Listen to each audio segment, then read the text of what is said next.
Hai, pada Januari 2016, seorang mahasiswa Amerika berprestasi terbang ke tempat yang tampak mustahil bagi sebagian orang, Korea Utara. Ia mencari petualangan, mencari pengalaman hidup. Tapi sayang, ketika akan pulang ke Amerika, ia dicegat oleh 2 polisi Korea Utara. Hingga akhirnya, ia dinyatakan bersalah atas perbuatannya yang sangat dilarang di Korea Utara. Kenyataan pahit pun harus diterimanya dengan menjalani hukuman penjara dan kerja paksa kurang lebih dari 1 tahun. Pemerintah Korea Utara memulangkan dia ke Amerika, dan setibanya di Amerika, dalam keadaan yang tak pernah dibayangkan oleh siapapun. Dalam kondisi vegetatif, tanpa mampu berbicara, hingga akhirnya meninggal. Apa yang sebenarnya terjadi di balik dinding tertutup penjara Korea Utara? Dan kesalahan apa yang telah diperbuatnya? Mari kita kupas tuntas kasus ini bersama Black Corner. Stabilkan posisi kalian.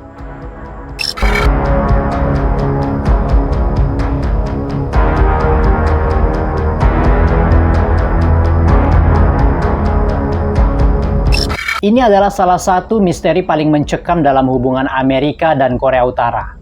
Kisah seorang mahasiswa yang pergi untuk melihat dunia, namun justru pulang dalam keadaan tak bisa berbicara, tak bisa bergerak, dan tak pernah bangun kembali. Ketika dia sudah ditangkap, upaya diplomasi sudah maksimal dilakukan oleh pemerintah Amerika kepada Korea Utara. Tapi sayang, semua permohonan ampunan dari Amerika tidak ada yang dijawab oleh Korea Utara. Lalu tiba-tiba pemerintah Korea Utara muncul ke publik dengan menampilkan si tersangka dalam keadaan sudah disidang atas perbuatannya.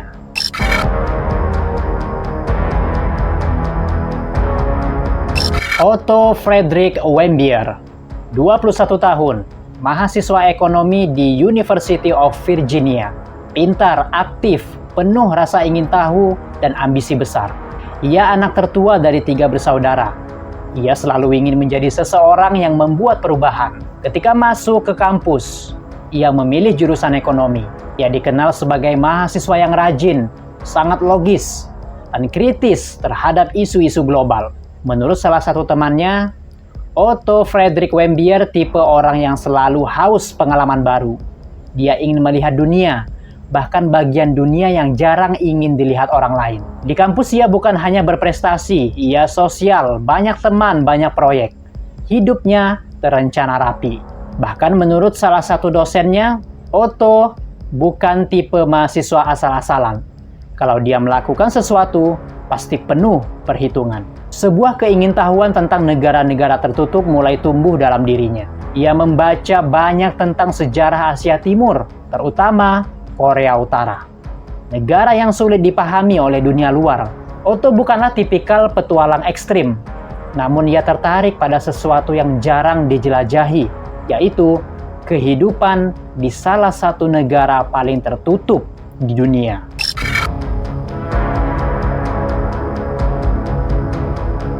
Di sela-sela libur akhir tahun, Otto menemukan sebuah penawaran tur yang dianggap eksotis. Perjalanan wisata ke Korea Utara melalui agen Young Pioneers Tour. Perusahaan yang terkenal memasarkan pengalaman aman menuju salah satu negara paling tertutup di dunia.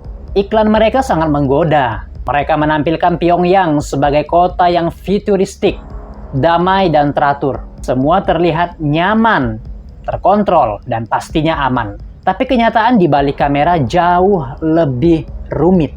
Menurut salah satu teman Otto, aku ingat Otto pernah bilang, ini mungkin sekali seumur hidup. Dan kami pikir itu ide yang gila. Tapi itu Otto. Dia ingin mengerti dunia, bukan cuma membacanya. Dan di momen ini, Otto memutuskan untuk pergi ke Korea Utara. Sebelum berangkat, Otto menandatangani dokumen panjang tentang aturan Korea Utara. Tidak boleh memotret tentara, tidak boleh menyentuh barang-barang propaganda, tidak boleh keluar dari pengawasan pemandu. Tetapi, seringkali turis tidak benar-benar memahami konsekuensi dari aturan-aturan itu. Keluarganya percaya perjalanan ini aman. Banyak orang Amerika telah mengunjungi Korea Utara sebelumnya dan pulang tanpa masalah. Tidak ada indikasi bahwa tur ini akan berbahaya. Bahkan Ibu Otto sempat berpikir, kalau kami tahu apa yang akan terjadi, kami tidak akan membiarkannya pergi. Tepat pada Desember 2015, Otto memulai perjalanannya. Sebagai bagian dari grup tur internasional, ia terbang dari Beijing menuju Pyongyang, ibu kota Korut. Ini adalah awal dari cerita yang kelak mengguncang dunia. Di pesawat, Otto tampak santai. Tidak ada tanda-tanda kekhawatiran. Ia bahkan mencatat hal-hal menarik di buku kecilnya. Aku ingin melihat apa yang orang biasa di Korea Utara rasakan, bukan hanya apa yang diberitakan media. Setibanya di Korea Utara, semuanya tampak ramah. Pemandu tur mengucapkan selamat datang. Turis diarahkan masuk ke bus khusus. Tidak diizinkan berkeliaran sendiri. Pemandu tur mengatakan, "Selamat datang. Di sini Anda aman. Ikuti aturan kami dan semuanya akan baik-baik saja." Di balik jendela Pyongyang terlihat sangat berbeda dari kota-kota lain di dunia. Bersih, sepi, terkontrol. Otto tampak terpesona. Dalam catatannya, ia menulis, "Kota ini indah tapi aneh." Setibanya di Hotel Yanggakdo, tempat hampir semua turis asing di seluruh dunia ditempatkan. Sebuah bangunan besar yang terlihat modern, namun menyimpan reputasi misterius. Banyak yang percaya, hotel ini penuh kamera pengawas dan lantai-lantai tertentu dilarang bagi tamu. Otto menerima kamar di lantai 5, dan disinilah, menurut beberapa laporan, peristiwa pertama yang memicu tragedi ini dimulai. Namun pada hari-hari awal semuanya tampak baik-baik saja. Otto bersosialisasi mengikuti rencana perjalanan dan menikmati pengalaman unik ini. Menurut salah satu turis yang ikut bersama Otto, dia anak baik, ramah, tidak melakukan hal aneh. Semua berjalan normal. Hingga malam tertentu, sebuah tindakan kecil atau sesuatu yang dituduhkan sebagai tindakan yang kecil akan mengubah hidupnya sepenuhnya. Inilah awal dari rangkaian kejadian yang membuat Otto Warmbier tidak pernah pulang dengan cara yang sama. Pihak Korea Utara mengklaim Otto memasuki area larangan dan berusaha mencuri sebuah poster propaganda. Tapi apakah itu benar? Tidak ada saksi. Hanya rekaman CCTV yang kabur. Yang jelas, setelah malam itu, hidup Otto tidak pernah sama. Dan pada hari pagi berikutnya, kebebasannya direnggut. Inilah awal penangkapannya.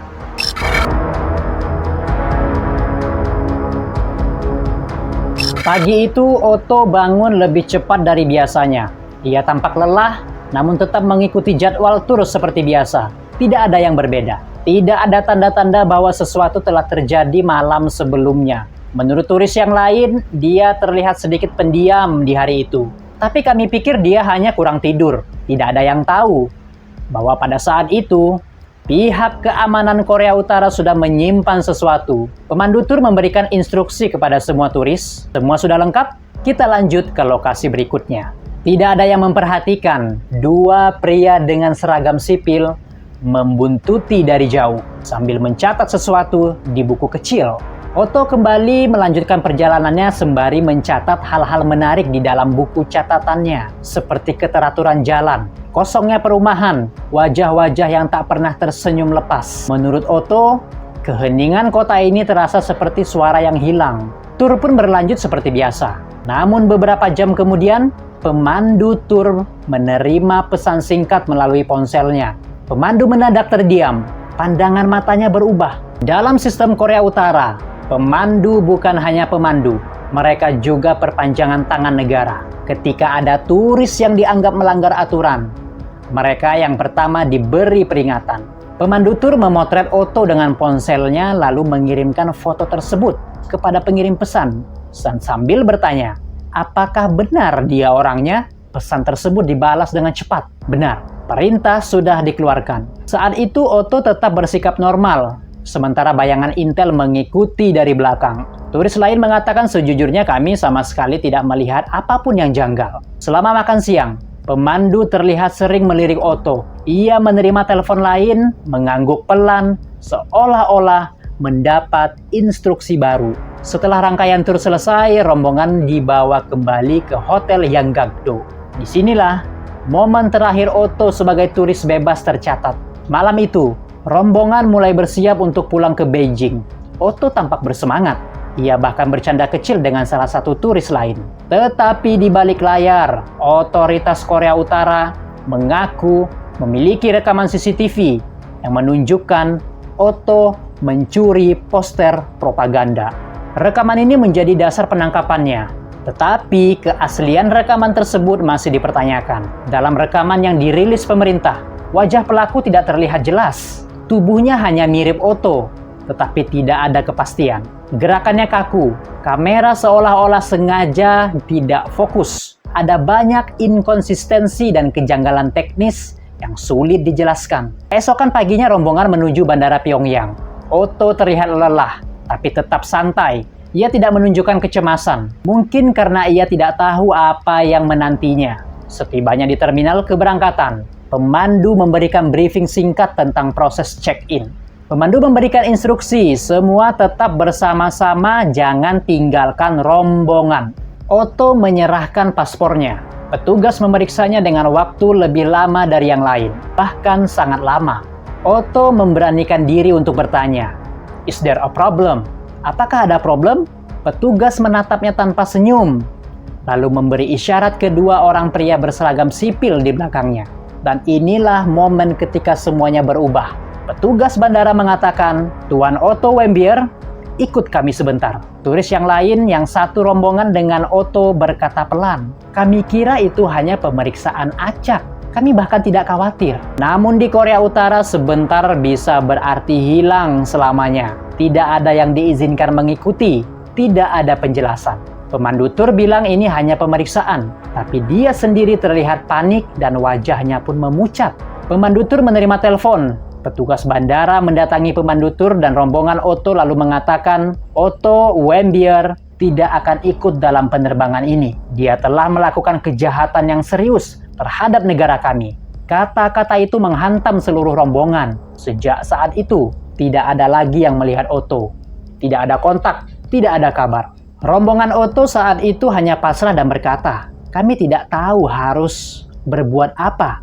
Kami benar-benar tidak tahu apakah dia baik-baik saja." Dan pesawat pun berangkat, rombongan naik tanpa satu anggota mereka. Otto Warmbier resmi ditahan oleh negara paling tertutup di dunia. Di hari yang sama, penyelidikan internal Korea Utara dimulai. Mereka mengklaim memiliki bukti kuat, namun tidak ada bukti yang pernah diperlihatkan secara independen. Di balik pintu tertutup, Otto menjalani interogasi pertama. "Kamu tahu apa yang kamu lakukan? Kamu harus mengaku." Dan Otto menjawab, "I didn't do anything, I swear." Tidak ada yang tahu apa yang terjadi di ruangan itu. Tidak ada rekaman, tidak ada saksi. Hanya kata-kata Korea Utara dan diamnya Otto saat kembali ke Amerika.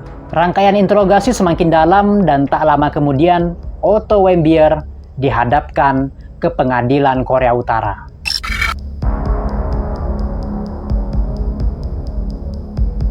Hotel Yanggakdo, salah satu tempat paling dibatasi di Pyongyang. Turis boleh tidur di sini tetapi mereka tidak boleh keluar tanpa pengawasan. Kameranya selalu menyala, selalu mengawasi. Pada suatu malam, aparat Korea Utara mengklaim bahwa Otto memasuki area staf dan mencoba mengambil poster propaganda di salah satu dinding. Momen yang mereka klaim tertangkap kamera. Namun rekaman itu hanya muncul sebagian, gelap, tidak jelas, tidak pernah dipublikasikan versi utuhnya. Para ahli keamanan yang menganalisis rekaman itu mengatakan banyak bagian yang tidak konsisten. Banyaknya titik buta CCTV di hotel menimbulkan pertanyaan, benarkah Otto berniat mencuri poster? Ataukah peristiwa ini dikonstruksi? Pagi berikutnya pun, ketika Otto dan rombongan tur bersiap meninggalkan Korea Utara, petugas keamanan mendatangi gerbang imigrasi untuk memanggil pemandu tur. Lalu pemandu tur pun memanggil Otto. "Tuan Otto, ikuti kami." Sesederhana itu, tanpa peringatan, tanpa penjelasan. Dengan kebingungan jelas di wajahnya, Otto dibawa pergi oleh agen keamanan negara. Saat itu, sesama turis mengatakan semuanya terjadi begitu cepat. Tidak ada yang berani bertanya. Dan sambil berbisik turis yang lain, "Ada apa?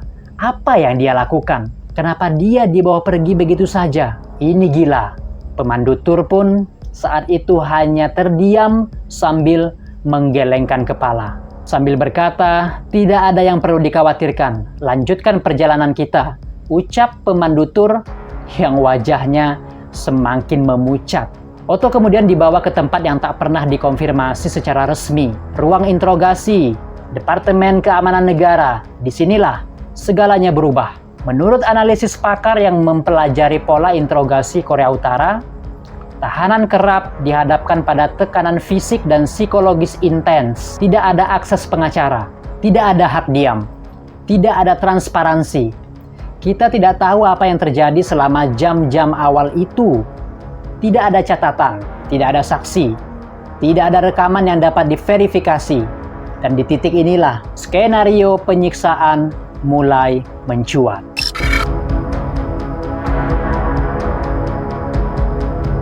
Dalam waktu yang sangat singkat, Otto dihadapkan pada yang disebut Korea Utara sebagai pengadilan. Sesuatu yang lebih mirip pertunjukan propaganda. Dunia melihatnya di sini. Otto menangis. Suaranya bergetar. Ia mengaku mencuri poster. Ia memohon ampun. Ia mengaku bertindak atas permintaan gereja dan CIA.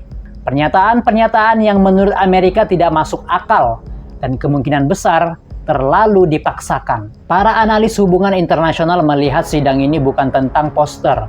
Ini tentang politik, tekanan, dan pesan. Saat itu ketegangan nuklir sedang memuncak.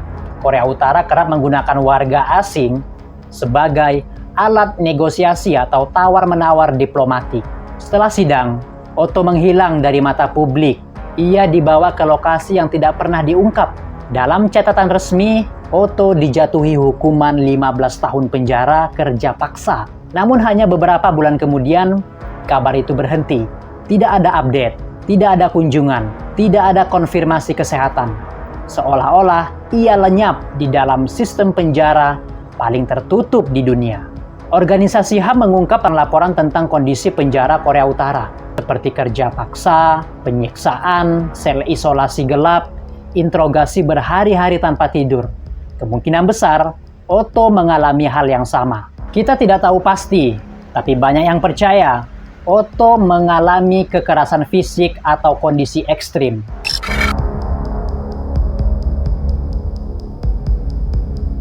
Korea Utara mengumumkan Otto Warmbier koma.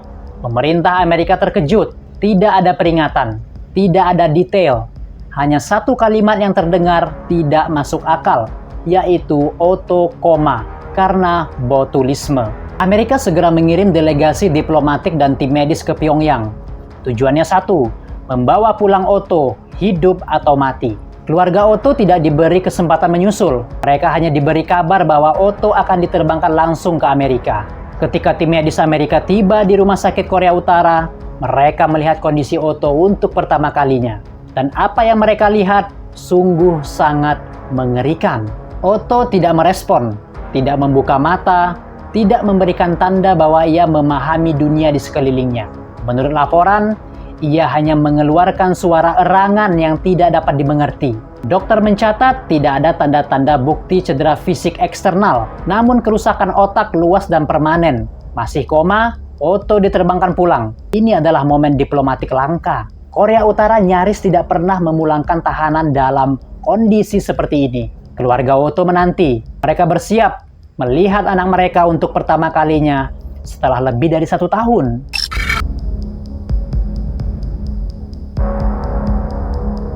Ketika Otto tiba di Cincinnati Medical Center, Amerika, keluarga Warmbier langsung menghampiri berangkar. Ayah Otto mulutnya bergetar, sembari mengatakan kami memanggil namanya, tapi dia tidak bisa menjawab. Dia bahkan tidak tahu kami ada di sana. Para dokter kemudian mengeluarkan laporan medis. Hasilnya sungguh mengejutkan. Kerusakan otak Otto bukanlah kerusakan biasa. Ini adalah kerusakan global, seperti seseorang yang mengalami kekurangan oksigen dalam waktu lama. Cedera seperti ini biasa terjadi pada tenggelam, penyiksaan dengan asfiksia, penyiksaan dalam posisi tubuh tertentu, atau kondisi ekstrim di mana otak tidak mendapat oksigen. Keluarga Otto menyimpulkan anak mereka telah disiksa. Mereka merusak otak anak kami. Mereka memulangkannya hanya karena mereka tahu ia sudah tidak bisa kembali pulih. Kabar tentang kondisi Otto langsung menjadi berita internasional. Dunia menuntut jawaban. Korea Utara tetap dengan narasi mereka, yaitu kecelakaan medis. Setiap kali ditanya, Korea Utara memberikan jawaban berbeda-beda.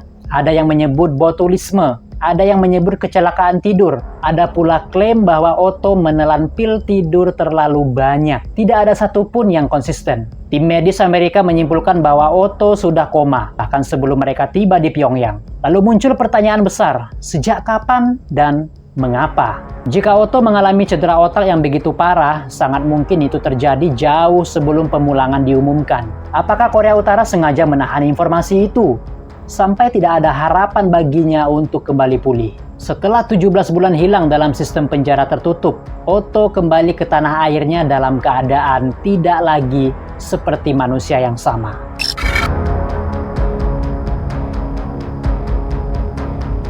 Enam hari setelah tiba di Amerika, tubuh Otto tidak menunjukkan tanda-tanda pemulihan. Tidak ada perubahan, tidak ada respon. Keluarganya tetap berharap. Mereka duduk di samping tempat tidurnya, memegang tangannya, manggil namanya. Ayah Otto sambil berbicara pelan. "Kami di sini, Otto. Pulanglah bersama kami." Ibu Otto, aku memegang tangannya. Tubuhnya dingin, tapi kami bersyukur dia pulang. Setidaknya, dia tidak sendirian ketika pergi. Namun kondisi Otto semakin memburuk. Dan tepat pada tanggal 19 Juni 2017, hanya beberapa hari setelah kepulangannya, Otto Warmbier menghembuskan nafas terakhir. Keheningan itu menghantui dunia. Bagaimana seorang mahasiswa yang sehat kembali sebagai tubuh yang tak lagi bergerak?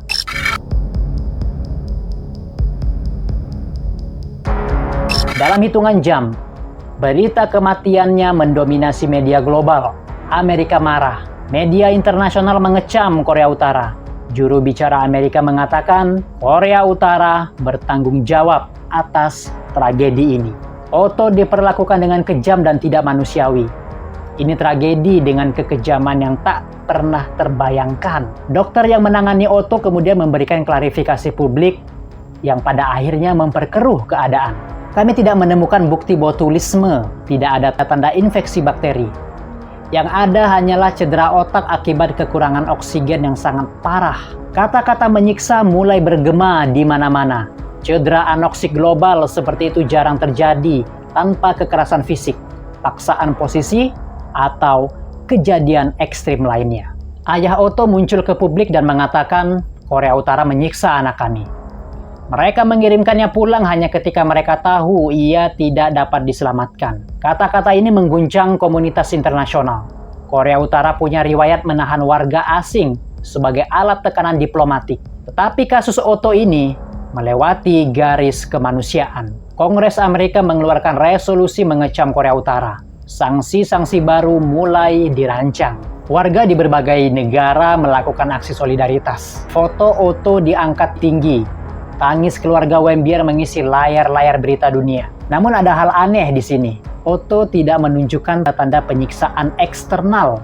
Tubuhnya tidak penuh luka, tidak ada patah tulang, tidak ada bekas rantai. Artinya, jika penyiksaan terjadi, itu dilakukan secara halus, secara internal.